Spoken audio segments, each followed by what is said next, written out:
আমন্ত্রণ দীপ্ত সংবাদে। আপনাদের সাথে আছি আমি ইয়াসমিন সুমনা। জুলাই গণঅভ্যুত্থানের রাজধানীর মোহাম্মদপুরের 9 জনকে হত্যার ঘটনায় মানবতা বিরোধী অপরাধ মামলায় ঢাকা দক্ষিণ সিটি কর্পোরেশনের সাবেক মেয়র শেখ ফজলে নূর তাপস সহ 28 আসামির বিরুদ্ধে অভিযোগ গঠন করে বিচার শুরুর আদেশ দিয়েছে ট্রাইব্যুনাল। আগামী 8 জুন এই মামলায় সাক্ষ্য গ্রহণ শুরু হবে। সকালে আন্তর্জাতিক অপরাধ ট্রাইব্যুনাল 1-এ গ্রেফতার 4 আসামির উপস্থিতিতে মামলার অভিযোগ গঠনের আদেশ দেয়। এ মামলায় পলাতকদের মধ্যে রয়েছেন সাবেক মন্ত্রী জাহাঙ্গীর কবির নানক, সাবেক মেয়র ফজলে নূর তাপস, সাবেক ডিএমপি কমিশনার হাবিবুর রহমান, প্রলয় কুমার জোয়ারদার, বিপ্লব কুমার সরকার ও কাউন্সিলর নূর ইসলাম রাষ্ট্রন। মামলায় জুলাই গণঅভ্যুত্থানে রাজধানীর মোহাম্মদপুর এলাকায় ছাত্র জনতার উপর গুলি চালিয়ে 9 জনকে হত্যার অভিযোগ আনা হয়েছে।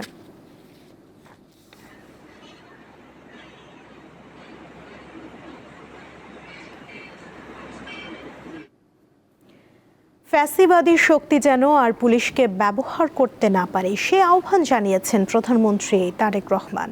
জাতীয় পুলিশ সপ্তাহ 2026 উদ্বোধন অনুষ্ঠানে এই আহ্বান জানান প্রধানমন্ত্রী। এছাড়া সবার আগে জনগণের নিরাপত্তা নিশ্চিত করারও তাগিদ দেন সরকার প্রধান।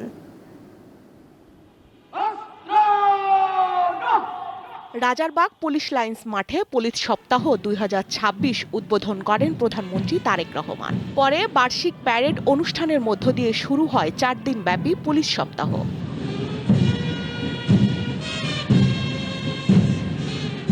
খোলা জিপে চড়ে পুলিশের বিভিন্ন কন্টিনজেন্ট ও পতাকাবাহী দলের সুশৃঙ্খল দৃষ্টিনন্দন ও বর্ণিল প্যারেড পরিদর্শন ও অভিবাদন গ্রহণ করেন প্রধানমন্ত্রী। অনুষ্ঠানে উপস্থিত পুলিশ কর্মকর্তা ও সদস্যদের আহ্বান জানিয়ে প্রধানমন্ত্রী বলেন, সবার আগে জনগণের জানমালের নিরাপত্তা নিশ্চিত করতে হবে। নিপীড়িত, নির্যাতিত, অধিকারহারা মানুষ বর্তমান গণতান্ত্রিক সরকারের সময় শান্তি এবং নিরাপত্তা চায়। আপনারা জনগণের জানমালের নিরাপত্তা নিশ্চিত করতে সাধ্য এবং সামর্থ্যের সবটুকু দিয়ে চেষ্টা করবেন। এটি আপনাদের কাছে বর্তমান সরকারের প্রত্যাশা। স্বাধীনতা যুদ্ধে রাজারবাগে নির্মম পুলিশ হত্যাযজ্ঞের কথা স্মরণ করে প্রধানমন্ত্রী বলেন, যে কোনো মূল্যে অর্জিত স্বাধীনতা রক্ষা করতে হবে। শুধুমাত্র স্মরণের মধ্যে দিয়েই আপনাদের আমাদের দায়িত্ব শেষ হয়ে যায় না। বাংলাদেশের স্বাধীনতা অর্জনের জন্য যে সকল শহীদ পুলিশ সদস্য আত্মত্যাগ করেছিলেন, যে কোনো মূল্যে সেই স্বাধীনতা রক্ষা করা আমাদের পবিত্র দায়িত্ব। ভবিষ্যতে কোনো রাজনৈতিক দল পুলিশকে দমনপীড়নের হাতিয়ার হিসেবে ব্যবহার করতে না পারে তা নিশ্চিত করাই সরকারের লক্ষ্য বলেও জানান সরকার প্রধান। এই বাংলাদেশে আর কোনো ফ্যাসিবাদ স্বৈরাচার যেন পুলিশ সদস্যদেরকে দেশ এবং জনগণের স্বাধীনতার বিরুদ্ধে ব্যবহার করতে সক্ষম না হয়। স্বাধীনতার প্রথম প্রহরেই পুলিশের রক্তে রঞ্জিত এই মাটিতে দাঁড়িয়ে আসুন আজ আমরা আবারও নতুন শপথে অঙ্গীকারবদ্ধ হই। পুলিশ সপ্তাহ চলবে 13 মে পর্যন্ত। এদিকে রাষ্ট্রপতি দেশের বাইরে থাকায় পুলিশ পদক প্রদান স্থগিত করা হয়েছে। স্বস্তিকা সিংহ, দীপ্ত সংবাদ, ঢাকা। গাজীপুরে গরু চোর সন্দেহে গণপিটুনিতে 3 জন নিহত হয়েছে। এ সময় বিক্ষুব্ধ জনতা একটি ট্রাকে আগুন ধরিয়ে দেয়। ভোরে কালিয়াকৈর উপজেলার ফুলবাড়িয়া ইউনিয়নের বাঘচালা গ্রামে এই ঘটনা ঘটে।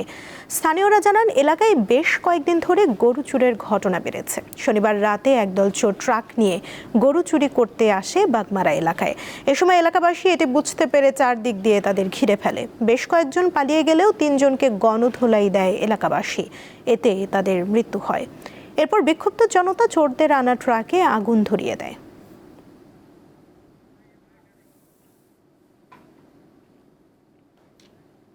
আন্তর্জাতিক প্রসঙ্গ। তামিলনাড়ুর নতুন মুখ্যমন্ত্রী হিসেবে শপথ নিলেন জনপ্রিয় অভিনেতা এবং টিভিকের সভাপতি থালাপতি বিজয়। এ সময় কংগ্রেস নেতা রাহুল গান্ধী উপস্থিত ছিলেন। রোববার স্থানীয় সময় সকাল 10টায় চেন্নাইয়ের জওহরলাল নেহরু ইনডোর স্টেডিয়ামে শপথ নেন বিজয়। শপথ গ্রহণ অনুষ্ঠানে টিভিকে দলের নেতারা সহ দক্ষিণের জনপ্রিয় অভিনেত্রী তৃষা কৃষ্ণানও উপস্থিত ছিলেন। নানা জটিলতা ও নাটকীয়তা পার করে অবশেষে তামিলনাড়ুতে সরকার গঠন করলেন অভিনেতা থেকে রাজনীতিক হওয়া হওয়া থালাপতি বিজয়। এর আগে বিধানসভা নির্বাচনের ফলাফলে প্রয়োজনীয় 118 জন বিধায়কের সমর্থনের অভাবে তার সরকার গঠনের প্রচেষ্টা ব্যর্থ হয়েছিল। তবে ভিসিকে দলটি শেষ মুহূর্তে সমর্থন জানালে কাঙ্ক্ষিত সাফল্য পান বিজয়। শনিবার টিভিকের জ্যেষ্ঠ নেতাদের সঙ্গে নিয়ে বিজয় রাজ্যপালের কাছে 120 জন বিধায়কের সমর্থনের চিঠি জমা দিলে সরকার গঠনের অনুমোদন দেন রাজ্যপাল।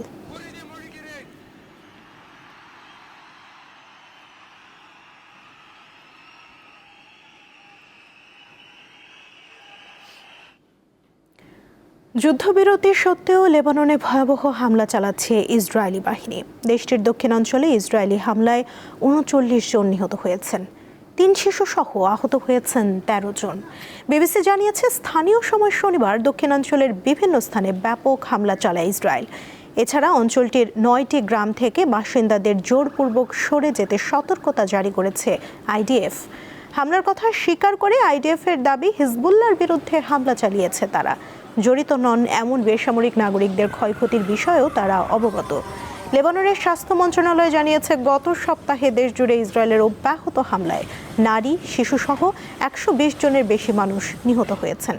এদিকে হিজবুল্লাহ গতকাল ইসরায়েলের উত্তরাঞ্চলে একটি ড্রোন হামলা চালিয়েছে।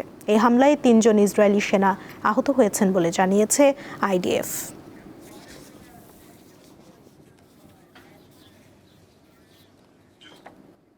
এই ছিল এখনকার মতো। পরবর্তী সংবাদ বিকেল 5টায় দেখার আমন্ত্রণ রইল। এছাড়া আরও তথ্য পেতে যুক্ত থাকুন দীপ্ত ডিজিটাল প্ল্যাটফর্মের সাথে। ধন্যবাদ সবাইকে।